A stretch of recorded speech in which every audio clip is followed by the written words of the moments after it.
है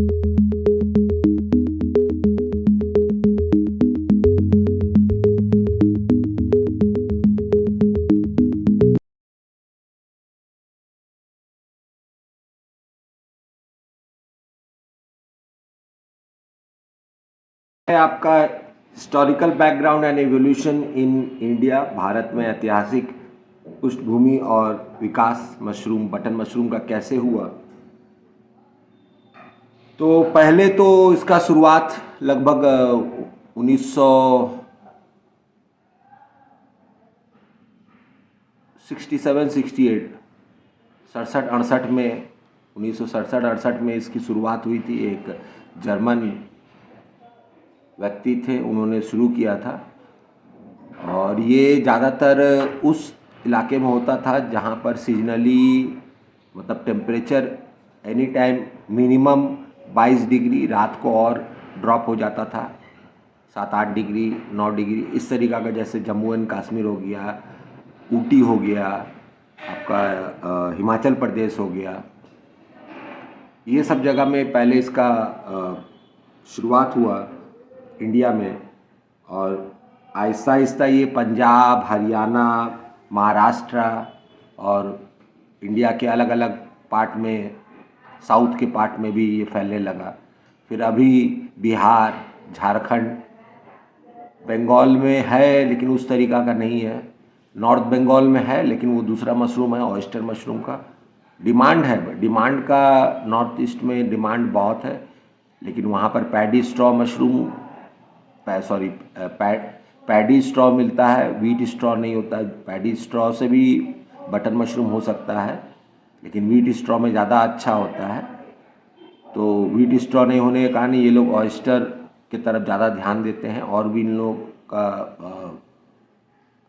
क्या नाम है, ट्राइबल बेस ज़्यादा है, तो ये लोग पहाड़ में भी बहुत प्रकार के मशरूम मिलते हैं। चांटेल है, ब्लैक एयर है, और भी नाना प्रकार के मशरूम मिलते हैं। तो ये लोग मशरूम दूसरे मशरूम पर भी निर्भर रहते हैं नॉर्थ ईस्ट में, पहाड़ी इलाका में और इंडिया का। बाकी ऐसे ऑल ओवर इंडिया में इसका डिमांड हर जगह है बटन मशरूम का, कभी कम नहीं हो रहा और बढ़ता ही जा रहा है। अभी फ़िलहाल जो क्या नाम है, इसमें सबसे ज़्यादा रोल जो है वो Solan, DRM Solan, director of mushroom research Solan, government of India का इनिशिएटिव है। उनके द्वारा ये बहुत ज़्यादा प्रोत्साहित किया गया कि लोग इस मशरूम को अपने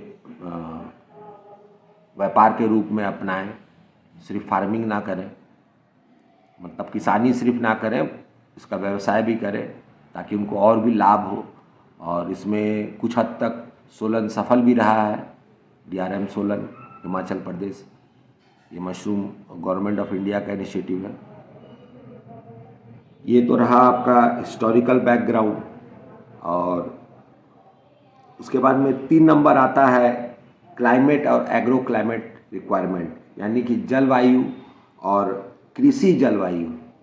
कृषि के लिए जलवायु जो एक नॉर्मल रहना चाहिए, आबो हवा, टेम्परेचर, और जलवायु, जल कृषि वायु मतलब होता है कि कृषि के लिए उपयोग ह्यूमिडिटी, उसका क्या खेला है, रिक्वायरमेंट क्या है, वो आपको जानना ज़रूरी है। इसमें आपका सबसे पहले जो आपको जानना है कि टेम्परेचर जो है स्पॉन रन के समय में टेम्परेचर कितना होना चाहिए, वेजिटेटिव ग्रोथ जिसको बोलता है। इसमें सिर्फ जो माइसिलियम होता है वो फैलता है, उगता नहीं है, फैलता है, उसको बोलता है वेजिटेटिव स्टेज।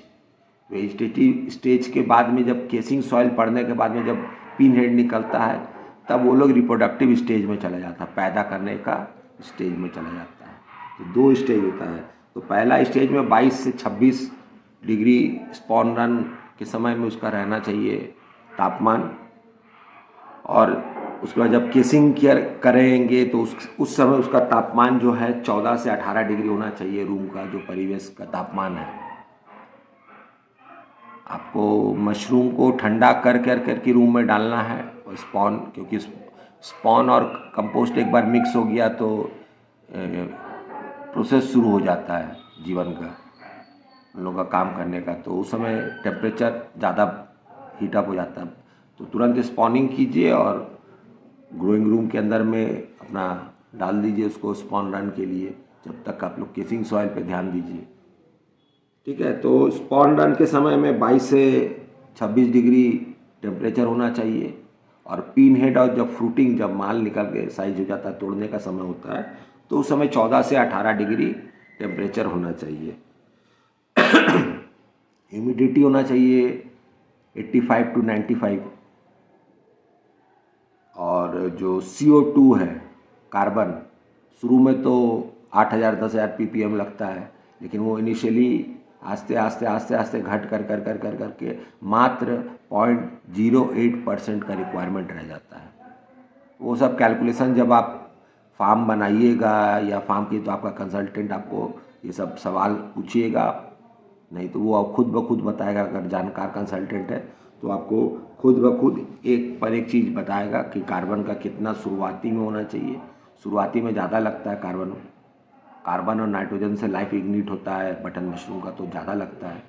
उसके बाद में वो आस्ते आस्ते आस्ते आस्ते कम हो जाता है। जब पी नीड निकलने लगता है, ऑक्सीजन की मात्रा ज़्यादा लगती है, तो हम लोगों को कार्बन का मात्रा को कम करना पड़ेगा। क्लाइमेट कंट्रोल जो सिस्टम वाला रूम होता है, उसमें सब मॉनिटरिंग होता रहता है, सिस्टम लगा हुआ रहता है, इक्विपमेंट्स, और बाहर से आप बैठ करके मॉनिटर कर सकते हैं कि रूम के अंदर टेम्परेचर क्या है, नहीं। और सीजनल ग्रोइंग के लिए आपको प्राकृतिक पर निर्भर रहना पड़ेगा।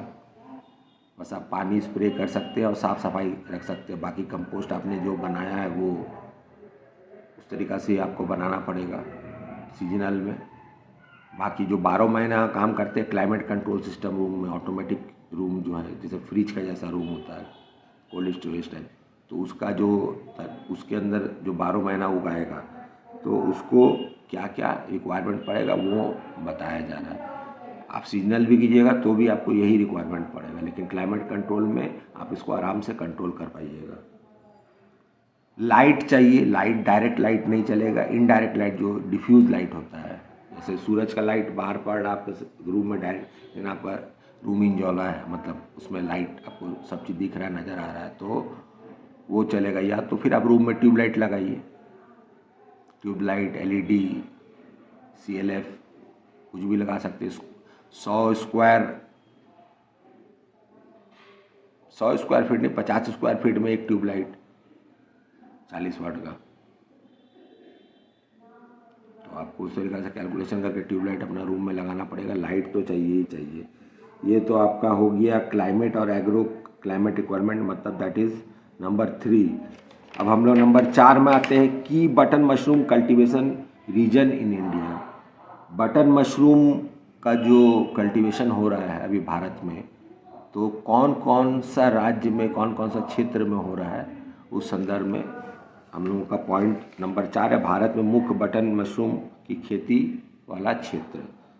तो जो ट्रेडिशनल ग्रोइंग कर रहा है, शुरुआती से कर रहा है, और ट्रेडिशनल ग्रोइंग करता, सीजनल ग्रोइंग करता, वो हिमाचल प्रदेश, उत्तराखंड और आपका जम्मू कश्मीर और तमिलनाडु में ऊटी, ये ट्रेडिशनल था।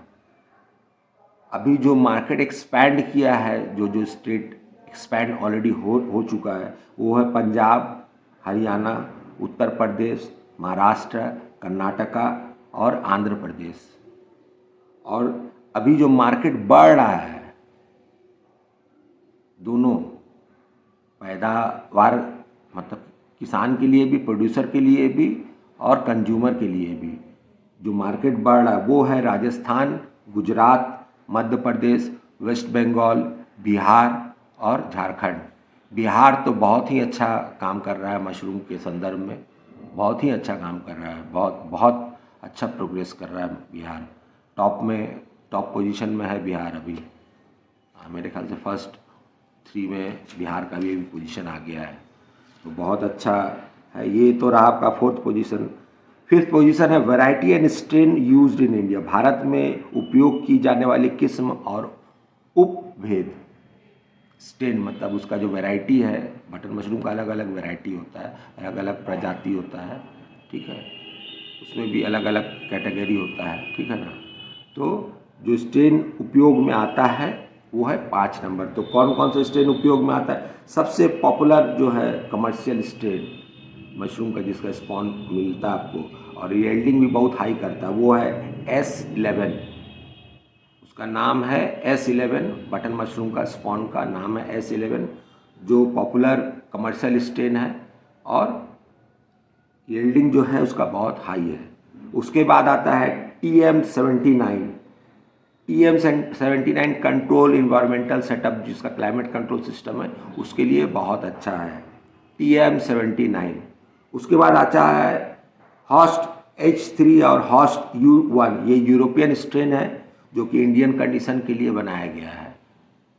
HORST हॉस्ट H3 और host U1 European strain adapted for Indian condition. 4 number में आता है UT1 एंड UTBM2। ये तमिलनाडु यूनिवर्सिटी, जो एग्रीकल्चर यूनिवर्सिटी है, उनके द्वारा बनाया गया स्ट्रेन है। ये इंडियन स्ट्रेन है और ये थोड़ा गर्म क्लाइमेट में भी अच्छा खासा काम करता है। UT1 एंड UTBM2, ये 4 स्ट्रेन टोटल मिला के आपका 6 स्ट्रेन हो गया। S11, TM79, host H3 and host U1, UT1 and UTBM2। ये हो गया आपका वैरायटी और स्ट्रेन जो इंडिया में यूज़ होता है, उसका हो गया 5 नंबर। छठा नंबर है जिसका 6 भाग है। छठा नंबर जो पार्ट है हमारा, उसका 6 भाग है। इसमें क्या है कि cultivation process step by step आपको पता है कैसे उत्पादन करना है, खेती की प्रक्रिया को स्टेप बाय स्टेप बताया गया। जैसे स्टेप 1 में स्पॉन प्रोडक्शन, जिसके तरफ अभी आपको जाना नहीं है। ये स्पॉन आप मार्केट से बढ़िया बहुत अच्छा स्पॉन लैब है जिससे आप स्पॉन खरीद सकते हैं, पहले पता करके, उसके बाद ठीक है आप स्पॉन खरीद सकते हैं।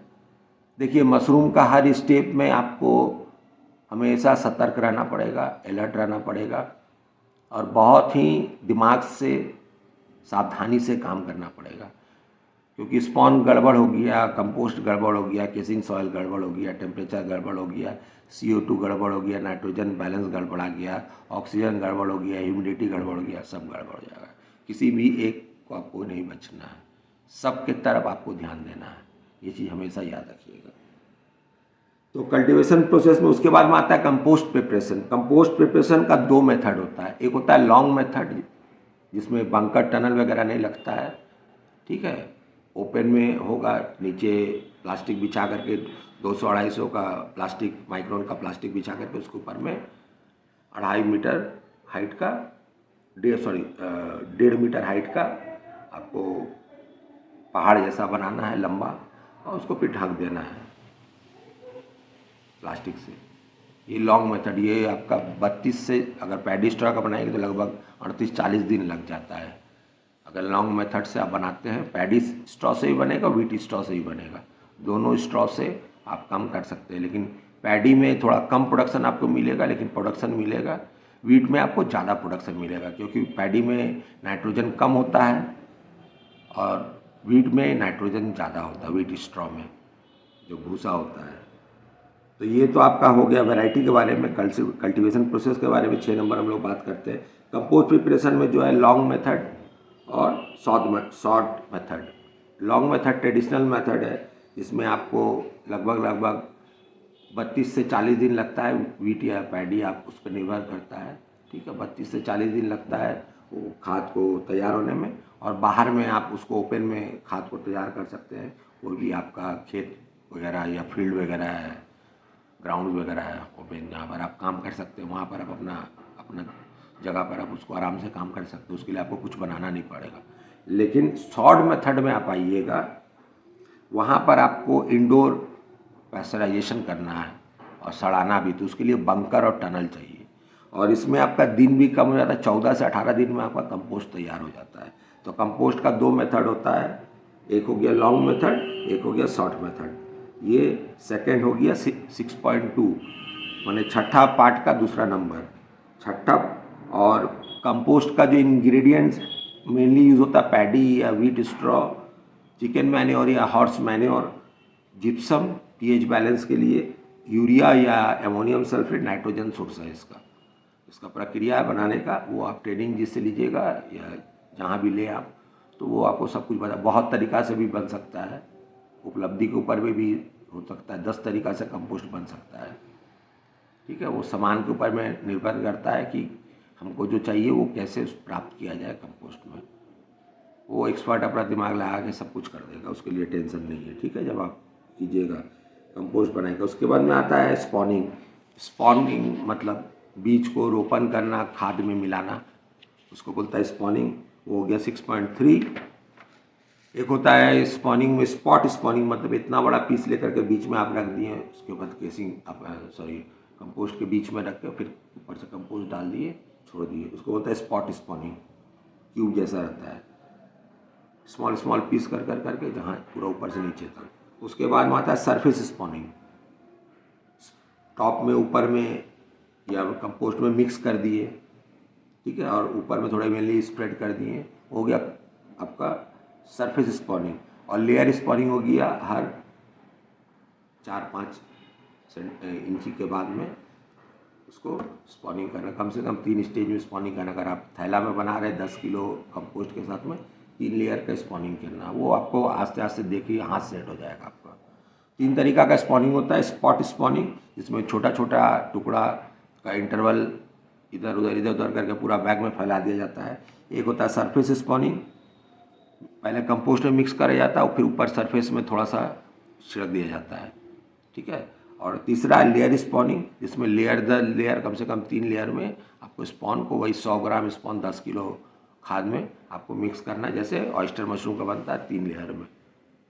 2 तरीका से आप लोग अपना कंपोस्टिंग रूम बना सकते, मतलब ग्रोइंग रूम बना सकते हैं। एक सेल्फ टाइप में होता है जिसमें 8 इंच लेयर का कंपोस्ट होता है ओपन, और एक बैगिंग होता है। बैगिंग वाला ही ज़्यादा अच्छा होता है अगर आप शुरुआत में कर रहे हैं, क्योंकि उसमें अगर कुछ बीमारी हुआ तो थोड़ा सा जो पार्ट में उसको लेकर के आप हटा दीजिएगा। और जो सरफेस वाला लेयरिंग होता है 8 इंची वाला, उसमें थोड़ा समस्या ज़्यादा हो जाता है। वो ज़्यादा कॉम्प्लिकेटेड, जो sophisticated highly climate control system होता है उसमें वो ज़्यादा कारगर होता है। इस चीज़ का ध्यान दीजिएगा, लेकिन हर चीज़ का जुगाड़ है, बस इतना याद रखिएगा। अगर आपको करने का इच्छा है तो हर चीज़ का जुगाड़ है। मन में दृढ़ संकल्प लीजिए, कहीं से ट्रेनिंग लीजिए, नहीं कहीं से मिलता है, मेरे पास आने का इच्छा है, फ़ोन कर करके आइए मेरे पास। फ़ोन नंबर तो आपने देखा ही होगा, बस आराम से आइए, बात कर करके आपको मैं पूरा पथ निर्देश आपको करूँगा, अगर करने का इच्छा है तो। उसके बाद में आता है केसिंग लेयर। केसिंग लेयर में आपका बालुई मट्टी, बालू, कोकोपीट, चौक का पाउडर, ये सब लगता है। और आपको पैथोजन के लिए कोई भी फंगीसाइड, पेस्टिसाइड, हल्का हल्का फंगीसाइड, ज़्यादातर कॉन्टैक्ट फंगीसाइड और सिस्टमैटिक फंगीसाइड, सैफ और आपका ये बाइवेस्टिन, ये दोनों मिक्स कर करके आप केसिंग सॉइल को यूज़ कर सकते हैं, पेस्टराइज हो जाएगा वो केसिंग सॉइल। 5वां नंबर है फ्रूटिंग और हार्वेस्टिंग। फ्रूटिंग और हार्वेस्टिंग का समय टेम्परेचर होना चाहिए 14 से 18 डिग्री, ठीक है। और 85 से 90% ह्यूमिडिटी होना चाहिए रूम का। और जो बेड है, पिन हेड निकलेगा। पिन हेड जो है 10-12 दिन लगे केसिंग करने के बाद में पिन हेड निकलना शुरू हो जाएगा। 12-15 दिन भी लग सकता है, ऐसा कुछ बढ़ाइएगा मत, बहुत धैर्य का काम है मशरूम का। और फिर अगला 4-5-6 दिन में आपका मशरूम पूरा बड़ा हो जाएगा, तोड़ने के लायक हो जाएगा। हार्वेस्टिंग कैसे तोड़ाई करना है, तोड़ाई आपको नोचना नहीं है, काटना नहीं है, ट्विस्ट करना है। ऐसे घुमाइएगा, टानिएगा, वो पूरा मट्टी छोड़ देगा, अपना बाहर निकल जाएगा। फिर अपना साफ उपाई कर लीजिए, उसको नीचे से ट्यूनिंग करना पड़ता है, ट्रिमिंग कर दीजिए, ठीक है ना। ये आपका हो गया। उसके बाद में एस्टिमेट यील्डिंग जो होता है, स्मॉल फार्म जो होता है, उसमें आपका 8 से 10 किलो पर स्क्वायर मीटर, जो आपको सेल्फ वाला जो हमने बताया उसमें 8 से 10 किलो पर स्क्वायर मीटर में आपका फलन होता है, 8 से 10 किलो। और वहीं कमर्शियल फार्म होगा, थोड़ा सिस्टम वगैरह लगा हुआ है, ठीक है, तो 12 से 15 किलो।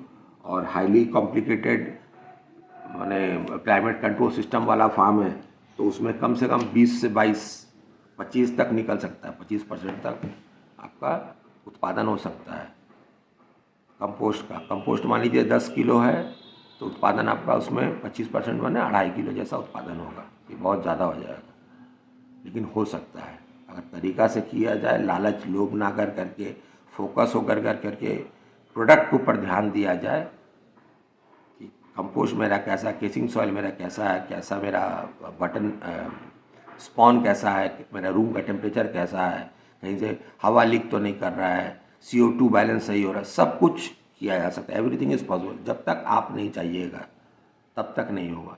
जिस दिन आपने चाह लिया उस दिन निश्चित रूप से होगा। हर ताला का चाबी है, अगर करने का इच्छा है। बटन मशरूम बहुत ही अच्छा बिजनेस है, रिटर्न बहुत अच्छा है।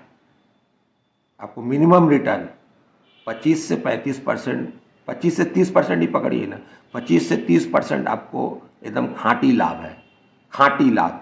और आपका तकदीर अच्छा रहा तो 40%, 50% तक भी हो सकता है।